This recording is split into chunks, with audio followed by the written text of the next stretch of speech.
In these notes, we're going to discuss enthalpy, entropy, and Gibbs free energy. We use enthalpy and entropy to determine the value of Gibbs, and then we use that to determine if a reaction is going to happen spontaneously or not. So that's sort of where we're going here.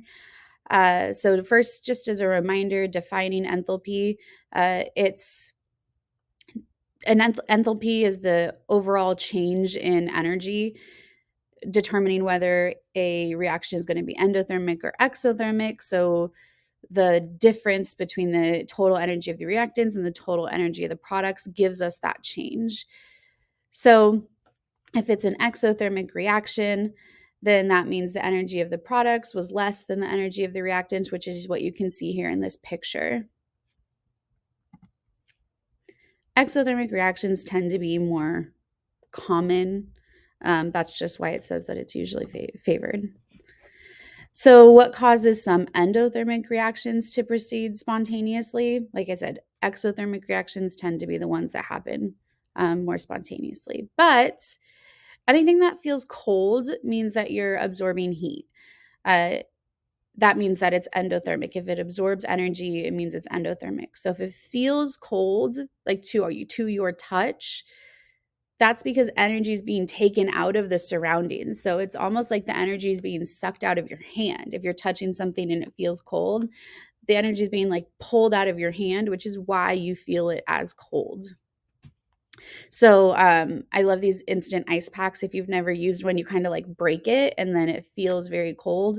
What's happening there is you're taking, the reason you have to like break it is because you have solid ammonium nitrate. And when you break it, it turns into an aqueous solution, and you get this release, or you get this absorption of energy in order to break those bonds, right? If it's solid, you're physically breaking it, but that's the activation energy, that's the like catalyst required in order for there to be enough energy within the substance to break that ammonium and that nitrate into separate ions. So in order to break those bonds, it absorbs energy, which is why you feel it as cold. Pretty cool concept. Entropy. Remember I said at the beginning, enthalpy and entropy is how we determine Gibbs free energy. So entropy is the measure of how random something is. So if we say that it has a lot of randomness or a lot of disorder, that's a word that we like to use as well, disorder, then it has high entropy. So high entropy is a lot of disorder. We say that like our solar system is moving towards disorder, so it has a high entropy because it's moving towards disorder. It's spreading out. We can calculate that everything is getting a little bit further apart, and it's been getting further apart over time. So it's moving toward disorder. When molecules go from something like a liquid state to a gas state, that's becoming more disordered. There's less order within our molecules. There's more randomness to their movement. So in general, like the tendency of nature is to move toward disorder. So it's to increase entropy, to move toward disorder. I just kind of talked about this, but you can also get phase changes. I mean, you can get them both ways.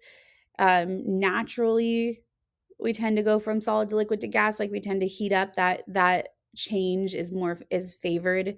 It's more natural. It happens more spontaneously. We can definitely force it to go the other way, and that can happen just as spontaneously. I mean, we know like in the winter, right? Not in Southern California here, but in other places it snows, right? So that's liquid water turning into solid water, and that's happening because temperatures are low, but it's also and pressures may be high, but that's also a spontaneous change that's happening, not something that we had to force. Again, though, moving toward a liquid, toward a gas, moving that direction, so solid to liquid to gas, is moving toward greater entropy. Entropy is noted with the delta S symbol, so that means change in entropy. So S is the entropy. We measure it in kilojoules per mole times Kelvin. So both mole and Kelvin are in the denominator there. And that's a typo. Kilo is a lowercase k, not a capital K. So we have delta H, which is enthalpy that we learned a few lessons ago. We're talking about entropy now, which is delta S, and then we're moving towards finding delta G, which again, that's change in the free energy, which is the Gibbs free energy. So here in the example given, the sodium hydroxide plus water, so that's essentially dissolving sodium hydroxide into water. That's creating ions, sodium ions and hydroxide ions. Those ions, because they have somewhat free movement within the liquid that it was dissolved into, which is why they have the note aqueous. That's why that's their state of matter, aqueous, because they're ions. But because they have that free movement, that means they have high entropy. They have high randomness.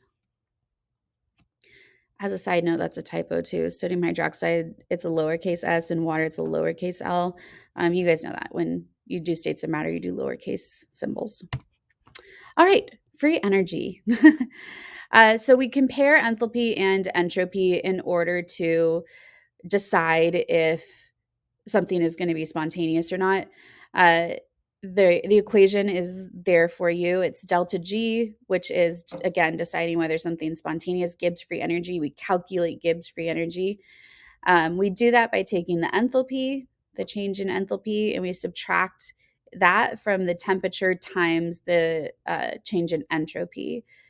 So order of operations is important here. You need to make sure you multiply the temperature and entropy before you do the subtraction. But once you do that, if you remember, we had here in our delta S, we have kilojoules per mole times Kelvin. That means temperature needs to be in Kelvin so that those can be canceled out when you multiply them together, the temperature and the entropy. And then the enthalpy, so delta H, its units are also kilojoules per mole. So after you've gotten rid of that Kelvin by multiplying the temperature, you can subtract delta H and delta S, and that's when you can get delta G, Gibbs free energy, again, where the units are still kilojoules per mole. I don't know why that K is still capital. So when are things going to be as spontaneous? When are they not? If you get a negative Gibbs free energy, if you get a negative delta G, that means it's going to be spontaneous. When does that usually happen? Well, if the enthalpy, the delta H, if that's negative, and if entropy is positive, you always get a spontaneous reaction, right? Because if you go back to the formula, if delta H is negative and you're subtracting something that's positive, that's a negative minus something else, you're just going to get more negative. Again, if it's a negative Gibbs free energy, it's spontaneous. If it's a positive Gibbs free energy, then it's not spontaneous. That means it needs some sort of catalyst or something to occur. And it will always be spontaneous.